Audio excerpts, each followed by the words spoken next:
Welcome to the Condo Pod, brought to you by the Canadian Condominium Institute of Eastern Ontario. This is your go-to space for all things condo in Eastern Ontario. From governance and legal updates to maintenance, management, and community living, the Condo Pod tackles key issues affecting our condominium community. We are diving into topics that matter most to condo owners, directors, and professionals across the region. I'm really excited this morning to introduce a very special guest on our podcast today, Division Chief of Fire Prevention in our national capital, Gwen Lewis. Gwen, thank you so much for being here today. Thank you for having me. I'm excited about our topics today. Chief Lewis has a very full plate, so again, we're going to try and tackle as much as we can in the time we have today. She oversees fire investigation, code enforcement, and public education. She has a career spanning communications, enforcement, leadership, has developed innovative fire safety education programs for residents, building owners, and vulnerable communities with a strong focus on fire prevention and life safety. You've probably seen her as well at some of our condo conferences. She's a fabulous guest speaker, and owners just love having her present. Two great examples of her recent initiatives are After the Fire for newcomers to Canada and a building owners education program which is supported by social media. Gwen is a strong believer that fire education includes residents, building owners, and operators. Fire education can minimize the risk and impacts of fire. She has served on several local and provincial committees to help enhance the life safety of Ontario residents, including Ontario Municipal Fire Prevention Officers Association, local and provincial advisory committees. She loves to continue to educate. She is a lifelong learner, and she loves to get the message out to our communities. So let's talk about some of the biggest and hottest topics that are affecting our condo communities in the fire safety and fire prevention setting. There's a lot of hot topics, and we're going to try and tackle as many of them as possible. So let's start, if it's okay with you, Gwen, with fire code updates. This is an issue that affects, I think, every single condominium community in Ontario. There's some big changes that have come down the pipe, and I think that's probably our best place to start. Can you tell me what's happened, why it's happened, where we are? Sure. In June 2025, the new fire code was passed in the Ontario Legislature. It took effect January 1st, 2026. Now, there was over 2,500 changes to the code. Some of those changes were just editorial changes. So taking articles from Part 2 of the code into Part 6 of the code with no actually code change wording. So housekeeping, I guess? Basically housekeeping. Okay. Yeah. And part of this housekeeping is to be harmonized with the national code in coming years. ETA on that, we're not sure, but it's for harmonization of fire and building codes. So the harmonization of the Ontario Fire Code with the National Building Code. So the housekeeping was so that it'll be easier to read the two together? So national Ontario Fire Code with the National Fire Code. Got it. Okay. So some of those changes were editorials. Others were actually improvements in fire and life safety for our Ontario residents. So some of those can be our testing standards. So a lot of our all of our fire protection devices are tested to a CANUL C or a CSA standard. Over time, standards are rewritten, improved, changed. And as the code changes with each edition, we go to a more current standard, more current edition of the standards to follow. Okay, so just to help me understand a little bit better, the fire detection systems, so what would that include? So that's your fire, I'll use a fire alarm system because it's, I'm going to say, very popular. Some people understand what it is. It includes your pull stations and your bells that go off when your fire alarm sounds in a multi-unit building. Okay. So we were testing them to an old standard. We've increased that standard to a 2019 standard of, it's S536 standard, but those are just, and I don't want to say, people in the industry understand that. Building owners and condo board members may not. Right. They just have to know that it's a newer standard. and their reports will look different when they are reviewing them. Ah, okay, that's important. So what they were seeing before is going to look a little bit different now because of the updated requirements and standards. You got it. Okay, got it. Okay. So another change, a big change, we've put a lot of media into this change across the province, is the change for CO requirements. This is what we're hearing about all over social media and in webcasts and podcasts. So I'm excited to hear about this. So tell me all about that one. So anytime you have a attached garage or a fuel-fired appliance, so whether that's a gas hot water tank, fireplace, stove, a fireplace, you need a CO alarm on every level of that structure. So even if your fireplace is in the lower level, you would still need a CO detector upstairs in the bedroom level, for example. That's correct. So these are just enhancing what we're required already. So we were always required to have one where you sleep, in the hall where you in the sleeping areas. Now it's required on every level. So that's, if we can talk about single family homes or townhomes, that is that requirement. If you have a multi-unit dwelling, so high-rise condo, low-rise condo, where there's multi-units within one structure, if that building is heated with a fuel-fired appliance, natural gas, you have to have them everywhere people sleep. Oh, interesting. So that is a big change. It is a big change. And if you have, some units will have two heating systems. So for example, your common areas are heated by a furnace, maybe natural gas, that will heat the whole unit all in common areas. So then you need a CO alarm there on every single level. So that would be your common hallways on every level of your building. And then sometimes you have a fuel-fired appliance within your unit that heats your unit, if that is natural gas, or if you have a natural gas dryer or fireplace, then you have increased CO alarms requirement. Okay. And so what about if you have a natural gas barbecue on the exterior common elements? Nothing required. Okay, that's a little bit of a wrinkle there. Okay. So the appliance has to be heating air. The appliance has to be heating air, or could contribute to the air within the residential dwelling. Got it. Hence the gas stove, gas barbecue, gas fireplace, furnace, etc. Okay, got it. Okay. And so you're saying that in 2025, in June, that's when this started coming down the pipe, and it came into force in January. Are you seeing a lot of compliance to date? So when we go into buildings, we usually ask before we get there, do you know about the CO alarm new requirements? I don't have stats on how many do and how many don't, because we've put out a lot of public messaging, both within Ottawa Fire. Our website is a great resource for information with diagrams on where the alarms are needed. We are finding that building owners, condo boards are being proactive and meeting the standard. Excellent. That's really good to hear. So when you first launched this, or when the province first launched this, what type of notification, what type of information was sent out just to keep people in the loop? Because that information may also be something that current boards want to be looking at if they haven't already complied. Unfortunately, nothing gets sent out from the province, Okay. From the Ontario Fire Marshal when that happens.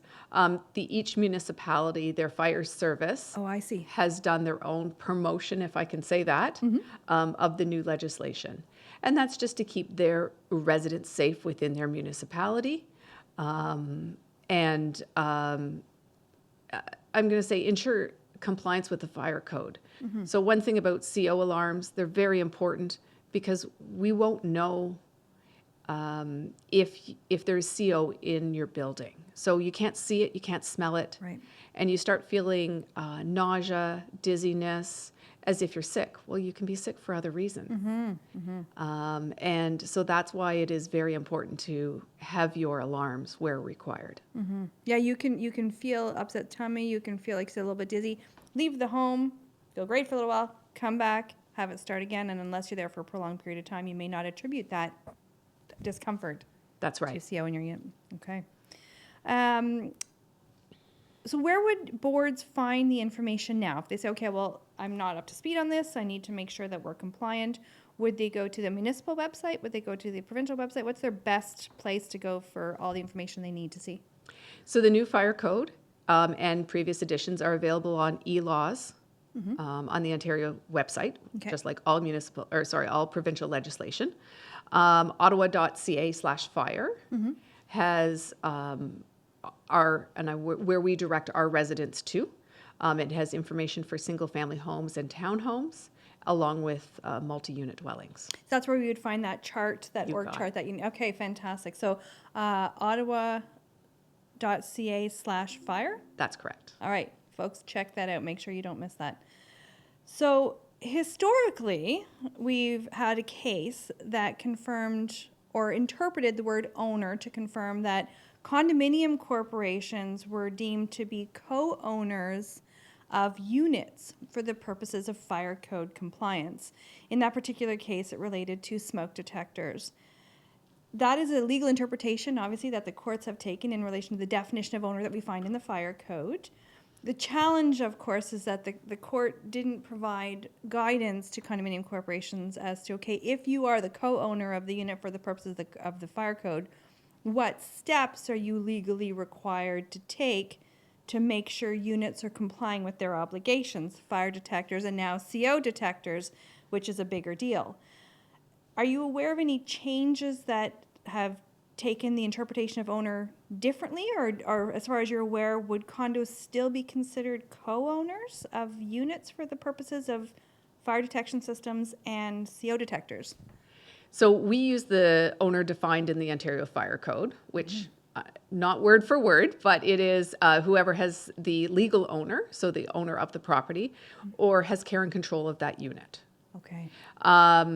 If we are doing an inspection of a property, we will issue an order, and the order would go to the individual condo unit along with the condo corporation, the condo board.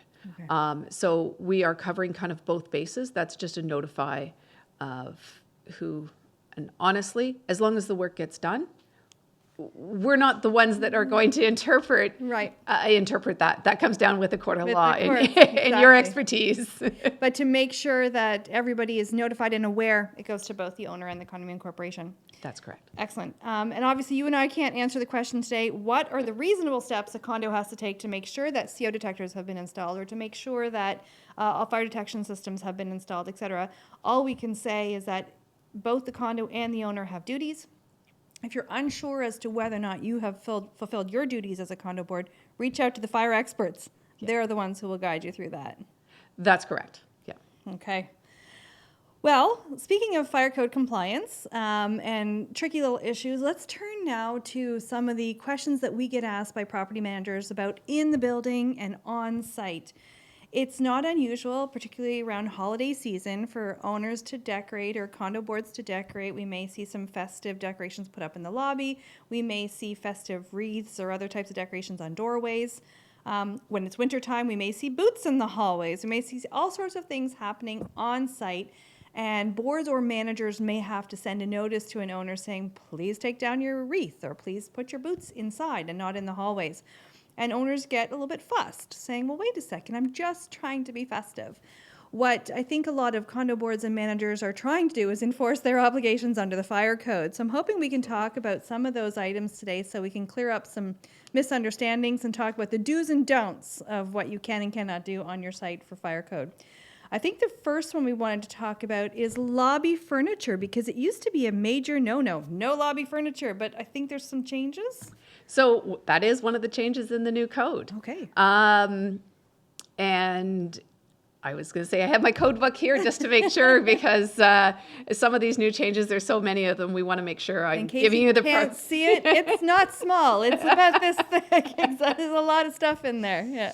So lobby furniture, as long as it is non-combustible, solid wood. Okay. It is, and constructed of solid wood, and the area is sprinklered. Oh, interesting. Okay. And equipped with a smoke detector. That would be part of your fire alarm system. There is quantities that can be put in a lobby, and like it's very descriptive in the fire code. So you may not be able to have fancy leather wingback chairs, but you might be able to have some wooden stools, depending on the size, depending on the nature of your particular lobby. That's right, and that is so these are for lobbies or corridors if there's if they have large corridors. But this furniture, solid wood furniture, cannot impact the means of egress. So it cannot be obstruction of the means of egress. So two issues to be thinking about. One is the combustibility, and then two is the egress. That's right. Okay. And I think that's probably a sort of a key issue for each of the items that we're going to talk about. Absolutely. Okay, so let's talk about wreaths on doors or other decorative items on doors. So your high-rise condo, it's a holiday season and people are decorating, whether it's a wreath or some other type of wood object, etc. Are those permitted? So nothing combustible can be in the means of egress. So if we just talk a simple hallway, Okay. maybe a stair at each end, elevators in the middle of the hallway. When we go into the building, we should look down and see nothing in the hallway. So boots can be an issue, so they're combustible, but also they become a tripping hazard, not only for people leaving the units, but also for our firefighters. Oh, fair. When they go in. Wreaths or decorations on doors. We had a tragedy a number of years ago here in Ottawa where we had multiple fatalities because someone lit the wreath on the door. That falls under the fire code definition of no combustibles in the means of egress. Right. Now, we always get challenged, or property managers always get challenged, because residents want to put something on their door to make it look festive. You can put something that's non-combustible, so porcelain, Oh, okay, interesting. tin on your doors. But it is up to that property management to police that. Right. So a lot of our corporations have put something in their bylaws that there is nothing allowed on the doors. Right. And that's because it becomes very difficult to police. And so my line is, let's enjoy our festivities in our unit or in a party room if there is one, and decorate that unit for festivities. I agree. It's the safest approach. That way you don't have to worry about individuals not understanding why this particular type of object is permitted on the door and this is not. Just take that obligation right out. Keep it simple. Nothing on doors, nothing in hallways. No temporary shopping carts if you're bringing your groceries back. No strollers because you never know what can happen at any given time. That's right. Okay, now here's another one that you and I were talking about, and it actually really made me stop and pause because I wouldn't have thought about this, but snow removal.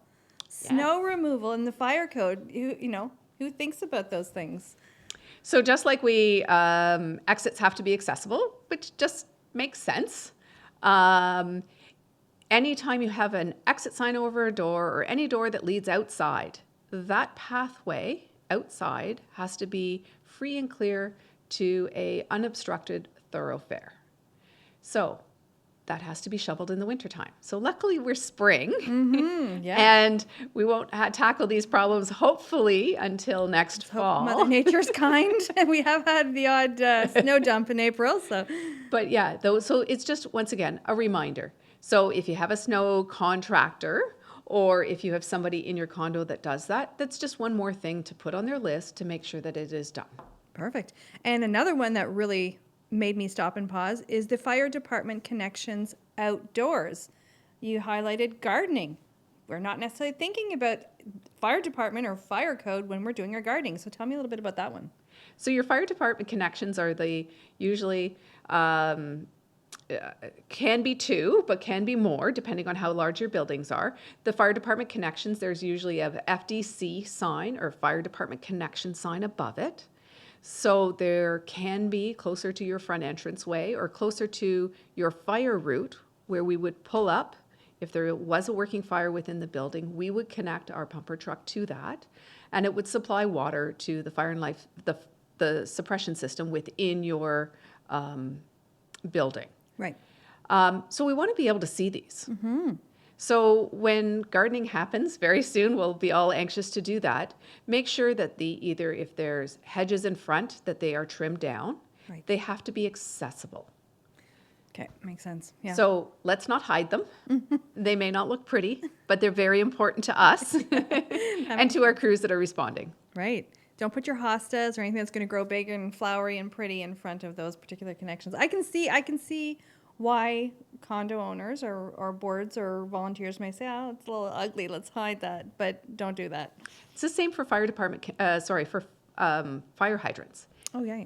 A lot of our larger condo units have their own private fire hydrants, and they try and put gardens around them. Don't do that. We have a city so we have the Ontario Fire Code that stops us from doing that. We also have a city bylaw that speaks to that too also. Oh, I did not know about that. Again, we're learning so much today. A lot of boards wouldn't be thinking about that either. That you don't even put like a little garden around them.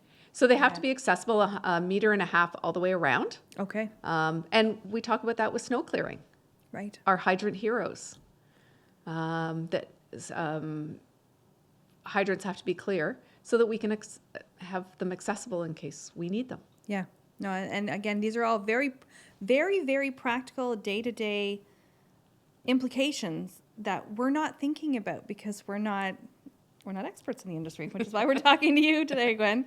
The Condo Pod is proudly sponsored by Elia Associates, celebrating 25 years of practice. Elia Associates is a law firm specializing in post-development condominium law, proudly serving communities across the province with offices in Ottawa, Toronto, Barrie, and Oakville. Since opening our doors in 2001, our mission has been to deliver constructive, creative, and cost-effective legal solutions with a strong commitment to education, advocacy, and growth across the condominium industry. We are Elia Associates. To learn more, visit elia.org. Okay, another one that's a hot topic is storage of mobility scooters, e-bikes inside.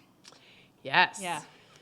So, I'm sure these have been a lot in the news lately, not only in Ottawa, but across Canada. So, mobility scooters, e-bikes, this little scooters that my kids had when they were little. Although when we had them when they were little, they didn't have batteries. We're foot propelled, right? Absolutely. Yeah. So if we can talk generally about anything with an ionized battery. Sounds good. Yeah. So a rechargeable battery. So this can be tools. It can be your toothbrush. It can be your cell phone, Right. your laptop. Very important to buy listed items. So make sure that there's a ULC listed item, listed label on it. Right. A little silver label. That's I right. know exactly what that looks like. Yeah. I'll tell you a funny story. Well, it's not a funny story. It's an interesting story, very on topic. One of my son's friends very recently ended up in the emergency room. They had one of those portable chargeable batteries that they bought from Amazon for their cell phone. And they were sitting there charging their cell phone, and it exploded and caught on fire in their hand. And it was an Amazon knockoff, no little silver sticker on it. That's what you're talking about, right? That's exactly what I'm talking about. Yeah. So when you're buying the product, buy listed items. Then when you're maintaining the product, so when I say maintain, it's charging. Charge as per the manufacturer's instructions. So if it says don't charge longer than 4 hours at a time, Right. follow that. Set a timer for yourself. If it says don't charge overnight, if it said any of that, unfortunately we have to read instructions. That's a challenge at times, and we're not being facetious, right? Sometimes you No. just buy it, you're busy, you plop it on, you think, oh, it must work the same way as my last one did, and away we go. That's right. Yeah. And then if you have to replace it, if you have to replace that charger, make sure you're getting a charger that's compatible with that unit. So if it is a DeWalt battery for a drill, make sure you're getting that DeWalt charger. Right. The ones that seem to be compatible with DeWalt or compatible with major brands of drills and usually are not listed. And they're going to increase your risk. That's right. Yeah. The unfortunate part of this is some of those knockoff brands are cheaper, and that's what Significantly cheaper. and that's what people go towards. Yeah. So those are the things around just the battery safety to begin with. Read your instructions, follow the instructions, maintain it properly, and then also disposal. So if you have to get rid of those batteries, so for example, and I'm using like a power drill or even some of the items in like a toothbrush, a rechargeable toothbrush has an ionized battery in it. Make sure you're following how to do that. So in Ottawa, we have an Ottawa waste calendar through our garbage disposal people. Right. And there's instructions on their website on how to dispose of them. And I know that Home Depot Yes. actually has, because we've gone through a lot of power tool batteries recently. So we dispose of our power tool batteries at Home Depot. They take those. Yep. So you drop off your regular batteries and you drop off the power tool batteries at the same time. That's right. Yeah. So the other thing to do is be aware. So what does a battery fire look, sound like? So a battery fire is caused by thermal runaway, so there's an issue with the battery. So it usually has a popping sound. It usually has smoke. These are very fast mitigating fires, so fast. So faster than that waste paper basket on the floor, or faster than a kitchen fire. Get out. That's the only thing we're suggesting. So if you see that, oh my, it just popped. What was that? Oh, now there's smoke. Run. Right. Okay. Leave the area, close the door, notify the fire department, notify other people in the building if you have a fire alarm system. By closing that door, it's going to keep that contained to an area. So those are... So starting point though, don't buy non-listed batteries. And this is important also for condos to be thinking about. Do we pass rules about using non-listed? I know it's hard to enforce, obviously. Absolutely. But as a proactive measure, educating owners of the risks of having non-listed ionized batteries, what that can lead to, and why this kind of a rule is maybe important. Something for the condos to be thinking about. And just one last thing, and I don't say this is a big issue right now, is if you're charging these, if you have a mobility scooter or a scooter or an e-bike, make sure you're not charging it in your exit pathway. Oh, right. So if you're charging it within your unit, find a spot to do it that is going to be supervised. So if that battery does have an issue, you will hear it. Right. But don't charge it on the exit way out of your building, Right, or out of your unit. That's logical. And you might not think about that. You might think, oh, they have a spare plug right in my hallway, right on the way in. It's convenient. I come in, I put my battery there, I charge it, and I leave it. But in the event of a fire, that's your egress. That's right. So logical. These things are so logical, but we don't stop and think about them. And that's why education is so important. And we hear about it when we have kids in school and they bring home all of this information and say, look, Mom, look, Dad, look what I have this. And some of the education never changes from when our kids were in school. Stop, drop, and roll. I'll never forget that. I saw a meme recently, and just a really funny side note, but I saw a meme recently saying, you know, when I was little, I learned stop, drop, and roll, and I was waiting for a fire. My whole life, I've been waiting to stop, drop, and roll, right? That was so ingrained into us when we were kids. Now we don't hear about it as much. So it's maybe a different kind of education that we're hearing about now. It's all about batteries. It's all about batteries. It's all about batteries. So maybe one more hot topic on in building, and then we're going to turn to what boards and managers need to be thinking about for ongoing compliance. So this is another one. You have an interesting story that you told me about. An owner did some construction in their unit, and some interesting wrinkles that went along with that. So if you're renovating your unit, what do you need to be thinking about? Fire code. You think, it's all good, but maybe not. That's right. So we had a high-rise, this was in a high-rise condo. Somebody expanded their closet to become a walk-in closet and took space out of either their bedroom or their living room. Great idea. Gorgeous closet, I'm sure. Yes. But what happened is, whether they did it by themselves or whether they hired someone, not sure. But what they did is they put the sprinkler head within the wall. So, Wow. which Yep, they may not be pretty, but they do serve a purpose. And we Yeah. never know when that's going to be needed. So the underlying message here is if you're doing renovations within your unit, even though you may not own the unit, make sure you're following the proper processes. And in that case, it would be getting a building permit through the City of Ottawa Building Department. Right. And that may have an impact with fire protection within your unit.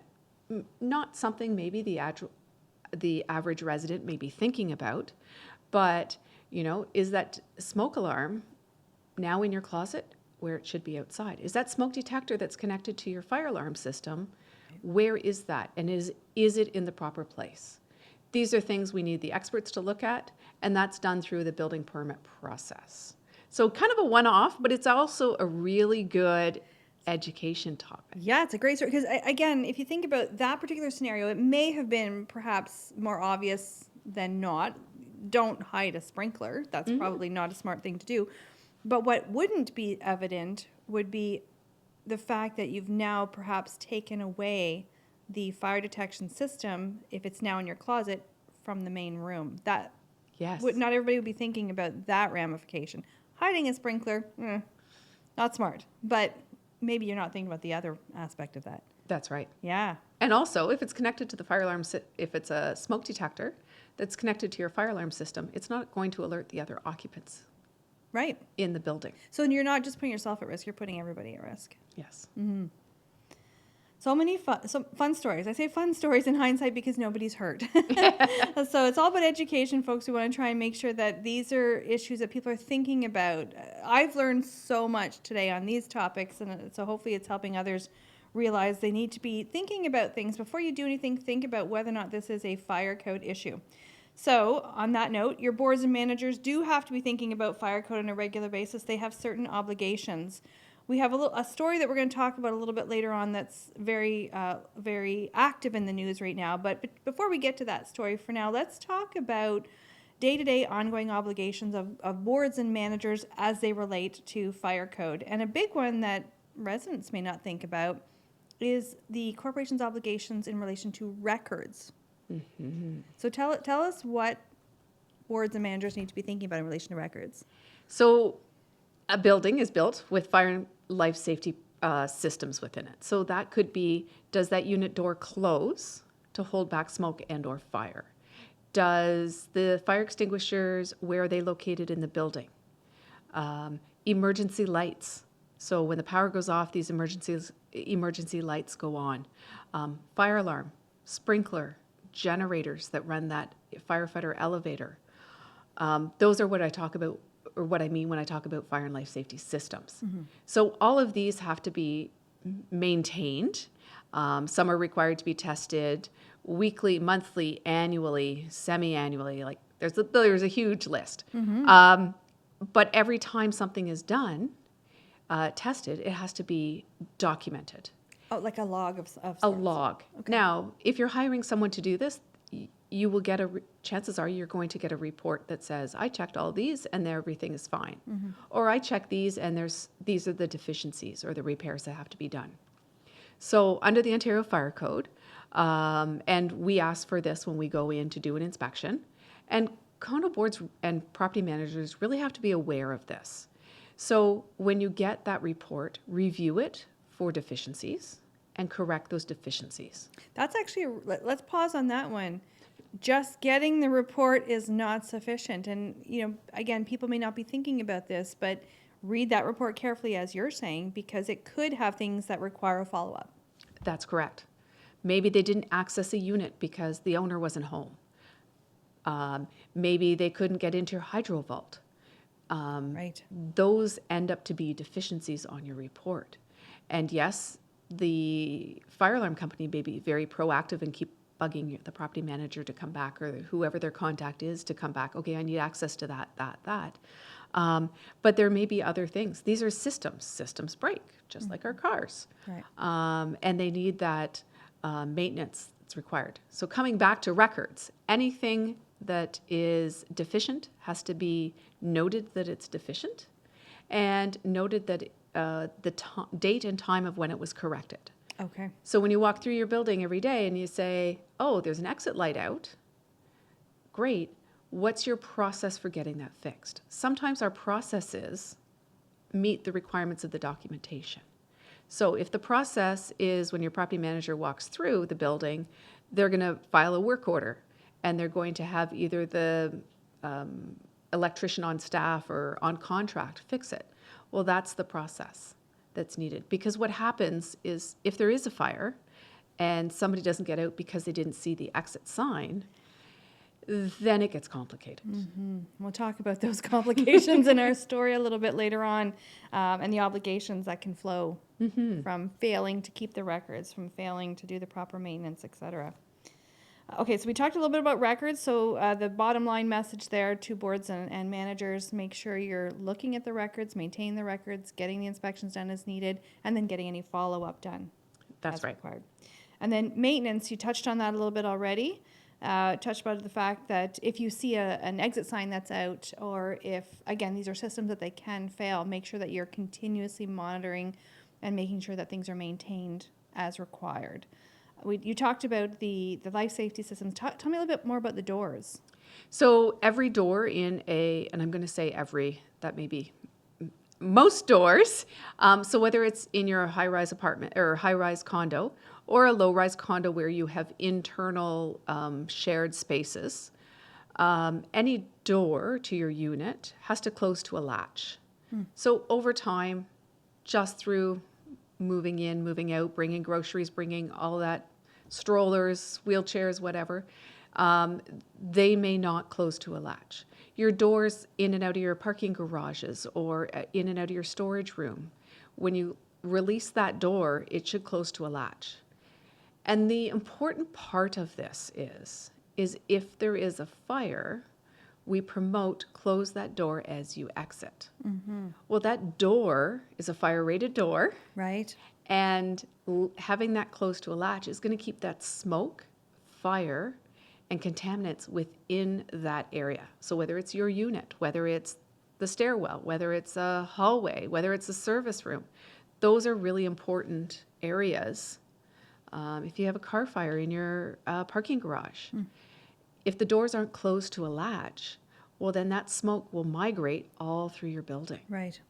Right. Again, such important considerations for boards and managers to be thinking about on a daily basis. When you talked about garages, it made me pause because there's one particular topic earlier on that we didn't talk about, and that's storage of combustibles or storage of items in parking garages. That is another hot topic, storing bicycles in parking units or parking stalls, storing wood in parking stalls, storing fire cans or gas cans in parking stalls. Spare tires. Spare tires. Yeah. So there are a couple of do's and don'ts on that if you have any immediate thoughts. So absolutely. So we call them parking garages, but they're actually called storage garages. And a storage garage or your underground parking is for vehicles, for the storage of a vehicle. Right. So we do allow that you can have per stall a car and a bicycle at most. At most. Okay. Yeah. So the cabinets that you get that people have installed, nice cabinets that they have, I don't know, Christmas decorations, anything like that, absolutely not. The pile of the extra furniture that they've no longer need in their unit. A canoe. Any of that, put in your storage unit if you have one, or don't have it in your parking garage. Those are cars catch fire. And not only that and they're available to anybody. Right. So it's not I'm not looking at it as a security thing, I'm looking at it as a fire. So if there is a fire, it contributes to the fire. And it's against the interior fire code. That's the bottom line right there, right? So I just like to take what's in the fire code and make it, and I'm going to say, my way of education is, it's in the book. Yeah, well, that's great, but how do people understand that? What makes that important? Right. Because it can burn.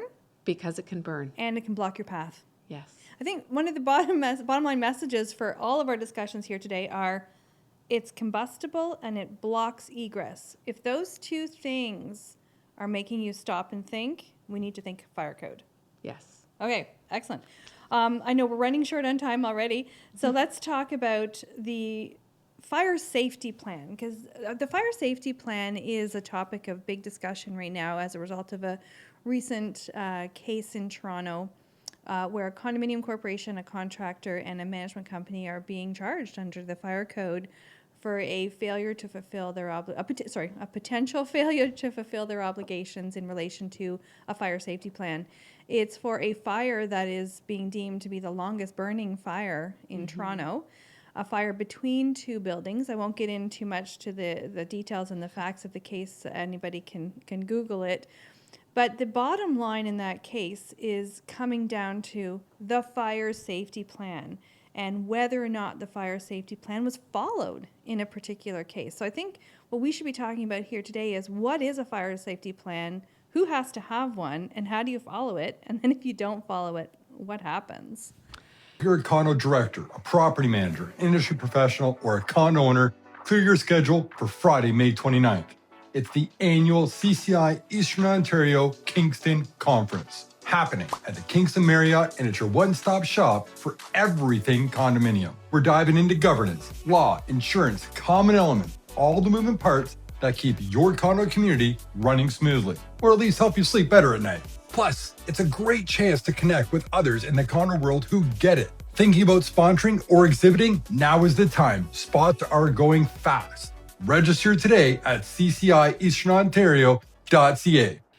So, What is a fire safety plan? Tell us about that to start. Yeah. a fire safety plan, it's required by the code anytime you have more than 10 occupants in a building, in a residential building. There's other buildings that need them, but let's just talk residential for now. And it has certain components. There's about 15 components it has to that are in the plan.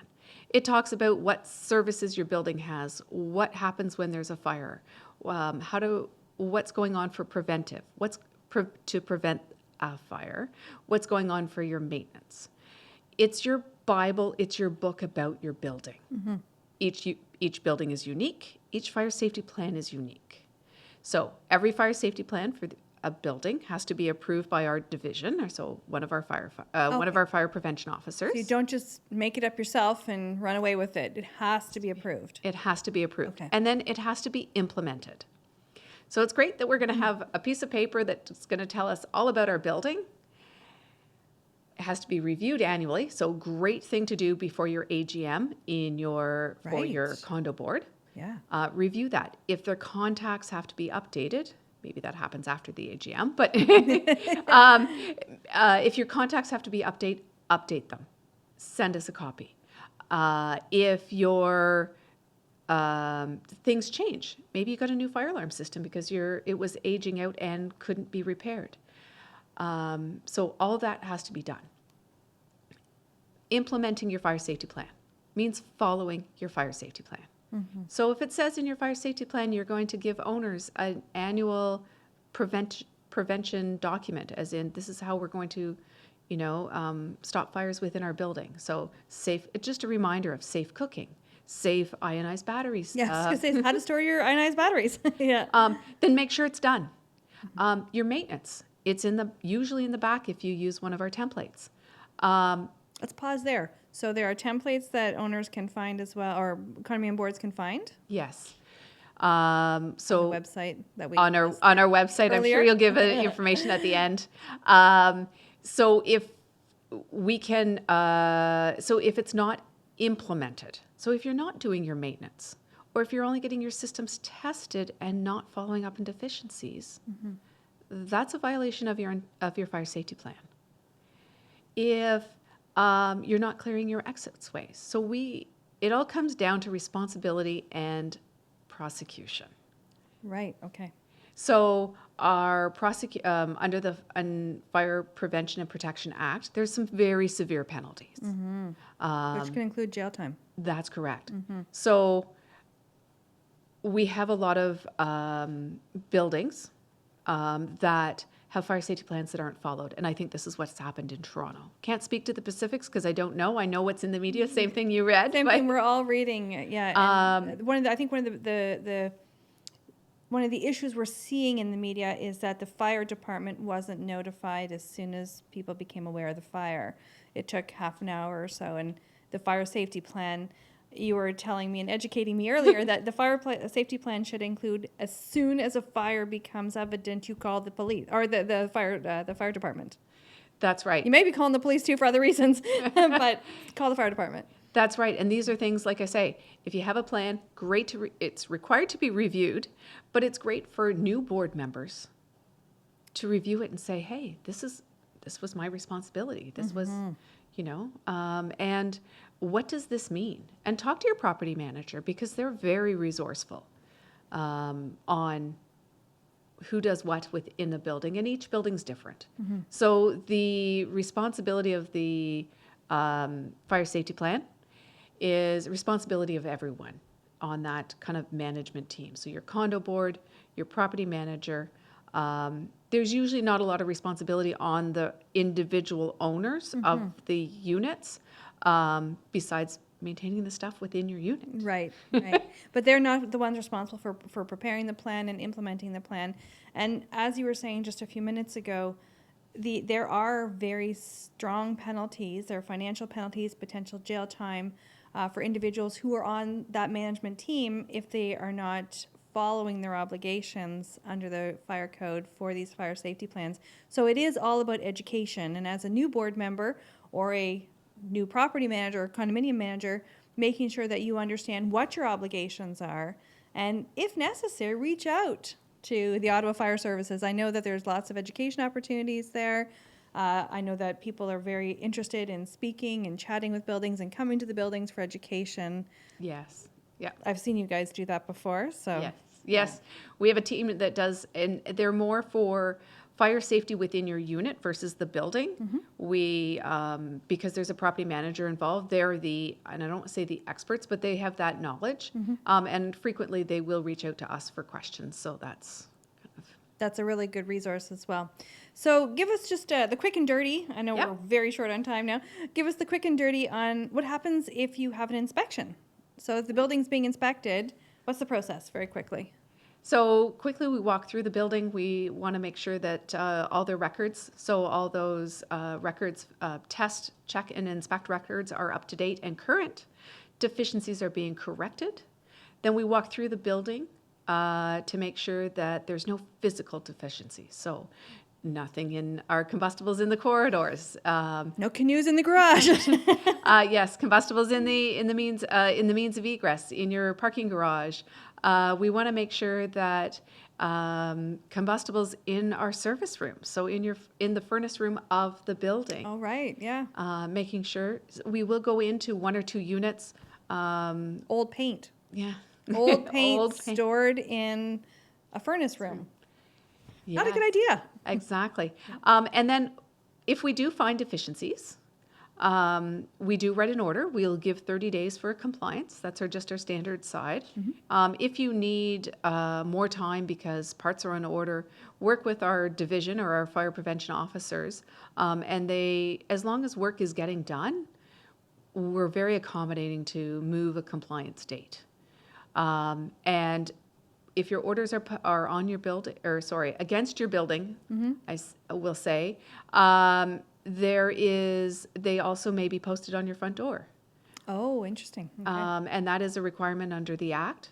So if they're posted on the front door by the Fire Services Department, they have to stay there until it's That's fixed. right. Until it's fixed. Interesting. That's motivation. That's right. And it's also illegal against the code to take them down. Against the Act to remove those. Right. Well, that's good to know. And then there's also charges if the work doesn't get done. So having an order, just like other provincial orders, I don't want to say isn't a bad thing, but it's that formal notice to the owner that there's deficiencies that they must act upon. And once they're acted upon, we can take that order down, and your building then is fire code compliant. Okay, wow, there's a lot to be thinking about here. We're going to take a few moments just at the end of our time here today do a closing thought. The mic is yours. You can speak to anybody in the industry. I don't know if you have one final thought or if everything is so important, just listen to this entire podcast a few times. Let me know. Do you have a final thought for the community? So my final thought is the CO alarms. Okay. So CO is a poisonous gas. You can't smell it, see it, feel it, touch it. Have your CO alarms installed, tested after 10 years, install new ones. They're only good for 10 years, just like your smoke alarms. That little bit of, I'm going to say time and money that we can all do, whether we're in a multi-unit dwelling or an individual home, is going to save our lives if there's a fire. I know I'm a little paranoid about that in my own home, so hopefully everybody will take a little bit of paranoia home from this particular podcast today. It's not a bad thing when we're talking about fire to be a little extra cautious. Chief Lewis, I want to thank you so much on behalf of Eastern Ontario, CCI Eastern Ontario, for being here today. I have learned a ton just by preparing for today and talking with you today, so we're just grateful for your time. I anticipate a future podcast as well, because there's too much to talk about in just one setting. Thank you so much. Thanks for having me. Thanks for tuning into the Condo Pod, your source for all things condo in Eastern Ontario. Be sure to subscribe so you never miss an episode, and share this podcast with your fellow condo community. For more resources and upcoming events, visit us at ccieasternontario.ca. Until next time, stay informed, stay connected, and keep your community strong.